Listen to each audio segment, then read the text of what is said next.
자, 첫 소식 바로 이어가겠습니다. 뭐 거두절미하고 이준석 어떻게 보셨습니까, 변호사님? 저는 진짜 너무 깜짝 놀랐고요. 깜짝 놀랐죠. 예. 그리고 오늘 나왔죠? 예, 그 페이스북에 본인이 쓴 입장문을 보고 또 한 번 기함을 했습니다. 뭐라고 했냐? 저는 어제 TV 토론에서 평소 성차별이나 혐오 문제에 대해 적극적으로 입장을 밝혀오신 두 분 후보에게 인터넷상에서 누군가 했던 믿기 어려운 수준의 발언에 대해 입장을 구했습니다. 공공의 방송인 점을 감안하여 원래의 표현을 최대한 정제해 언급했음에도 두 후보는 답을 유보했습니다.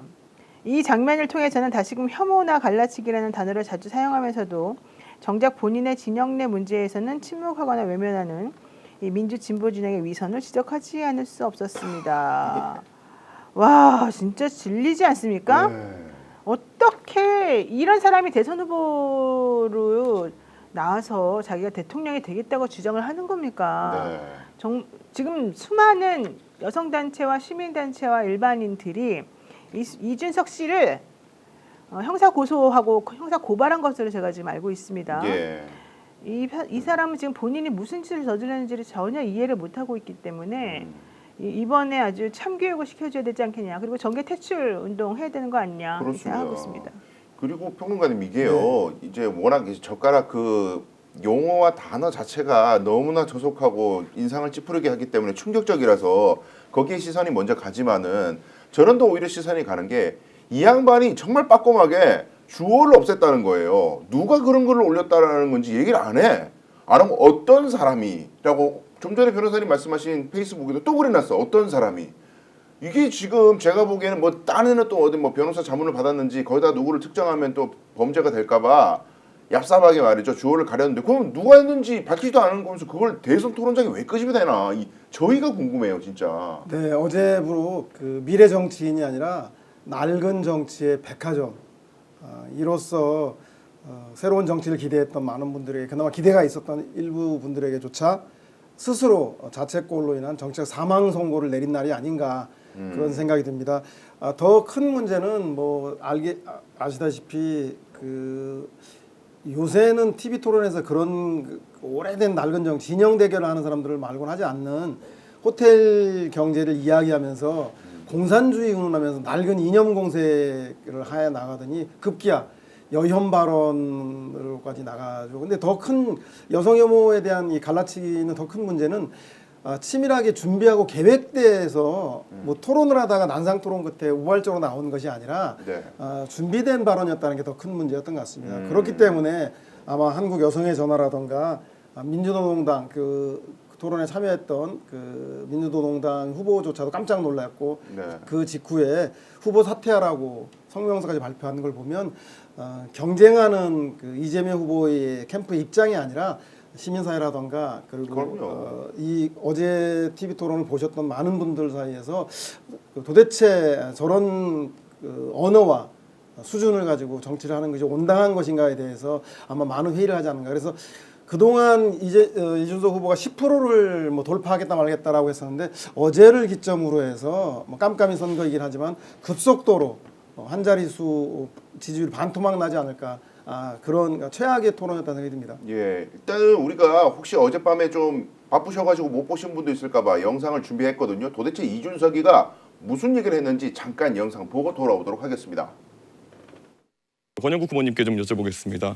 네. 권영국 후보님, 그 사실 이재명 후보님이 사실 가족 간의 그런 어떤 좀 특이한 대화나 이런 걸 하셔가지고 문제되신 건 아까 사과하시고 이렇게 했었는데요. 가장 또 놀라는 것이 혹시 정의당의 그러니까 민주노동당 기준으로 여쭤보고 싶은 게 만약에 어떤 사람이 여성에 대해 가지고 얘기할 때 여성의 어떤 성기나 이런 곳에 젓가락을 꽂고 싶다 이런 얘기를 했다 그러면 이거는 여성 혐오에 해당합니까? 아닙니까? 그건 뭐 답변하지 않겠습니다. 민주노당 기준이 없습니까? 이런 성폭력적인 발언에 대해서? 그건 있죠. 그러나 지금 이걸 묻는 취지는 잘 모르겠는데요. 기준은 매우 엄격합니다. 매우 문제가 되는 발언입니까? 아닙니까? 우리는 당연히 이제 성적인 학대를 한다든가 이런 부분에 대해서는 누구보다 엄격하게 정하고 있습니다. 이재명 후보님 동의하십니까? 우리 이준석 후보님은 주로는 그런 정부의 앞으로 나아갈 길, 국민의 더 나은 삶 이런 것보다는 그런 신변 잡기에 관심이 많으신 것 같은데 본인의 신변 잡기도 한번 되돌아보시기를 부탁드립니다.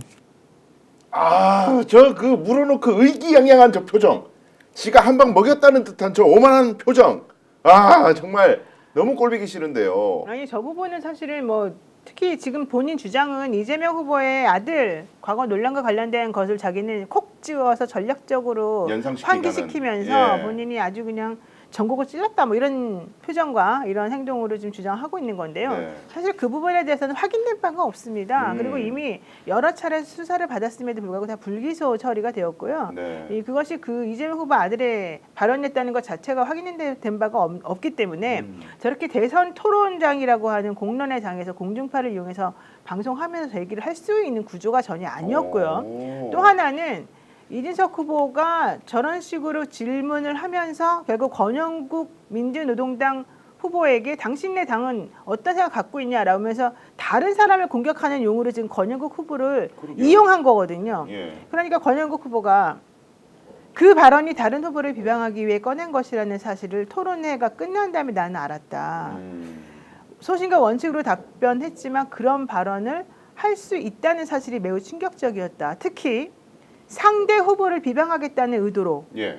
여성 혐오 발언을 공중파 TV 토론 자리에서 필터링 없이 인용을 하면서 이런 발언을 상대방 공격하는 데 사용하기 위해서 나를 걸고 넘어지고 우리 당을 이용했다는 것 자체를 사실은 나는 납득할 수 없다. 이제 이런 취지로 네. 어제 이 방송 끝난 다음에 본인의 입장을 밝혔어요. 예. 너무 비겁한 거 아닙니까? 저게 뭡니까 도대체? 아니 근데 이게요.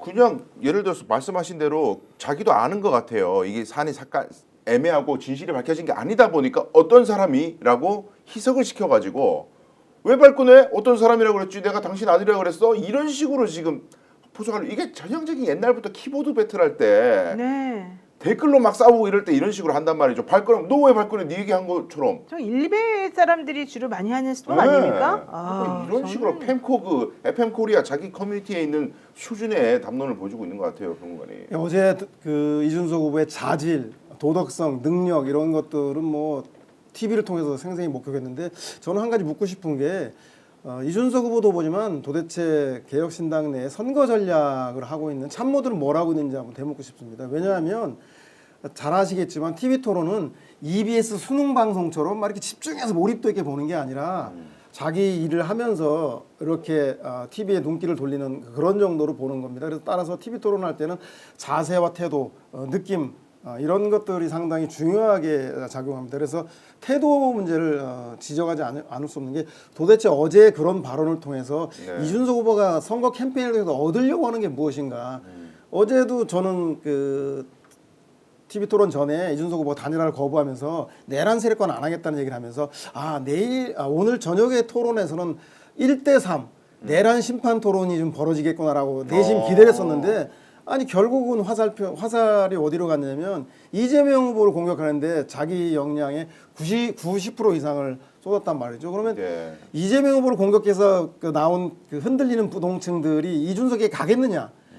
이재명 후보에 모여 있는 표는 이재명 후보를 지지하는 표도 있지만 이재명 후보가 다소 못마땅하더라도 내란 세력을 심판해야겠다는 부동층들이 상당히 많이 가 있습니다. 따라서 이준석 후보는 이재명 후보를 흔들어서 그 표를 가지려면 내란에 대한 준엄한 심판들에 대해서 이야기하면서 김문수 후보가 이제 낡은 보수이고 내가 새로운 보수이다라는 합리적 보수라고 하는 그 내란과 계엄은 잘못됐다라는 것을 이야기해서 오히려 김문수 후보 측 표를 획득하는 것이 중반전을 가는 본인의 선거 전략이어야 하는데 네. 여전히 이재명 후보를 그것도 낡은 이념과 여혐으로 갈라치기 하는 걸 통해서 도대체 무엇을 얻으려고 할 것인가. 그래서 10%가 아니라 아마도 이번 그 TV 토론을 보신 분들 부동층들이 볼 때는 참 젊은 그 사람이 좀 싸가지가 없네, 자세가 안 돼 있네, 준비가 안 돼 있네, 낡은 정치라는 이런 그 비판 속에서 지지율이 반토막 이상으로 떨어지지 않을까. 그래서 어쩌면 예. 이준석 후보 일생일 때 가장 큰 정치적 위기가 어제 TV 토론을 통해서 그대로 드러난 게 아닌가 싶은 생각이 듭니다. 근데 이제 저는 조금 시각을 달리하는 게 뭐냐면요. 이준석 같은 이 스마트한 자기 잔머리를 굴리는 그런 말 사람들은 하지 마. 진짜 자기가 스마트한 줄 알아요. 그러니까 자기 스스로가 그렇게 생각하는 그런 양반이 이런 생각을 하는 것 같아요. 이 FM 코리아하고 이 사람하고 생각이 거의 궤를 같이 한단 말이죠. 근데 그 FM 코리아 이런 애들은 어제 토론에 열광하고 있어요. 왜 열광하느냐면 얘네들은 토론을 생산적인 얘기를 듣는 자리로 생각하는 게 아니고 이준석이 막 조롱하고 비꼬고 화두 던지고 모순 이끌어내고 막 상대방 당황하고 이런 거 막 하이라이트로 모아요. 그래가지고 무슨 게임 보듯이 봐. 그래가지고 이준석이 이겼다. 이재명 당황하는 거 봐. 대답 못하는 거 봐. 어버버버 하는 거 봐.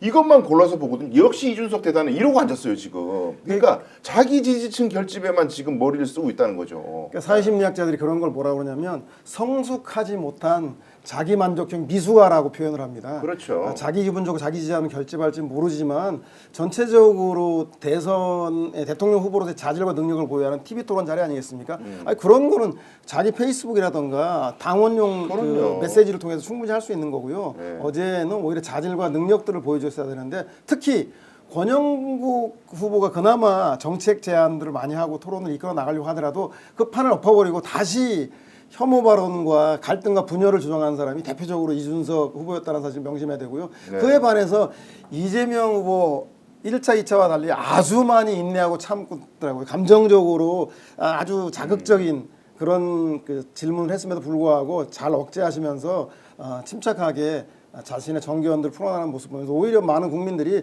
네. 준비되어 있는 네. 대통령이 누구인가 자세와 태도 면에서 남을 인정하고 배려하는 사람이 누구인가에 대해서 뭐 김문수 후보가 자랑도 김문수 후보 잘한다라고 칭찬도 하고 그런 모습을 보면서 어제는 아마 이미 마음속에 많은 유권자들이 이번 대선 과정에서 결심을 했겠지만 한 번 더 이 자신의 결심을 굳히는 그런 계기가 되지 않았나 싶습니다. 네.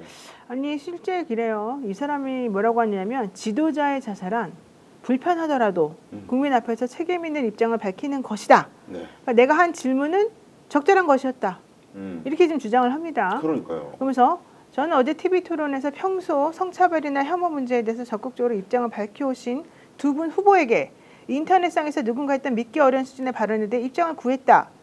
공공의 방송인 점을 감안해서 원래 표현을 최대한 정제해서 언급했다. 이렇게 주장하고 있습니다. 네. 그렇지만 자신이 인용해서 뭐 인터넷상에 떠도는 얘기를 자기가 인용해서 말했다고 하더라도 그 질문을 할 필요가 있습니까? 그러니까요. 그 질문 자체가 성차별적이고 혐오적인 표현이라는 걸 누구라도 인정할 수밖에 없는 건데 그러니까요. 그거를 안보 정치 분야 관련된 토론하는 자리에서 콕 꼬집어가지고 상대 후보에게 그 질문을 해야 되는 이유가 정확히 뭡니까? 본인이 그 질문을 통해서 듣고 싶었던 말이 뭡니까? 당연히 권영국 후보 대답했잖아요. 우리 당은 엄격한 기준을 가지고 있고 그런 식으로 질문하는 것에 대해서 난 답하지 않겠다.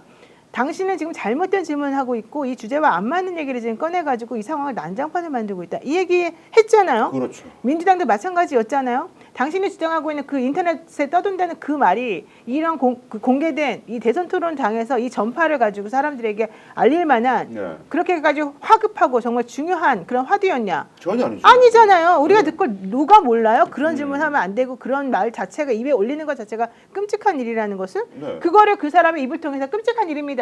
나는 옳지 않다고 생각합니다. 그 말을 들어야지만 자기가 되는 겁니까? 아니잖아요. 그러니까요. 그 말을 한 이유가 너무 분명하게 드러나지 않습니까? 그런데 마치 게임하다가 자기네가 뭐 한 방 터뜨린 것처럼 야 내가 질문했더니 쟤네들이 답을 못하더라. 답을 왜 못했겠어요? 하도 어이가 없고 그 발언에 대해서 끔찍하게 생각하고 있기 때문에 다 대답을 못하는 거잖아요. 그러니까요. 그런데 어떻게 이렇게 유치하고 미성숙하고 어리석게도 아 나는 질문 정말 잘했는데 니네들이 대답 못했니? 대답 못한 니네가 바보 병신 아니니? 지금 이딴 말을 하고 있는 거예요. 그런 사람이 대통령이 되겠다고 나오고 있는 겁니까? 그게 정말 와 비극이에요. 정말 비극. 저는 너무너무 부끄러웠습니다. 오늘 방송 어떠셨습니까? 마음에 들었다면 구독, 좋아요로 스픽스를 응원해 주십시오. 여러분들의 구독, 좋아요는 가장 큰 힘이 됩니다.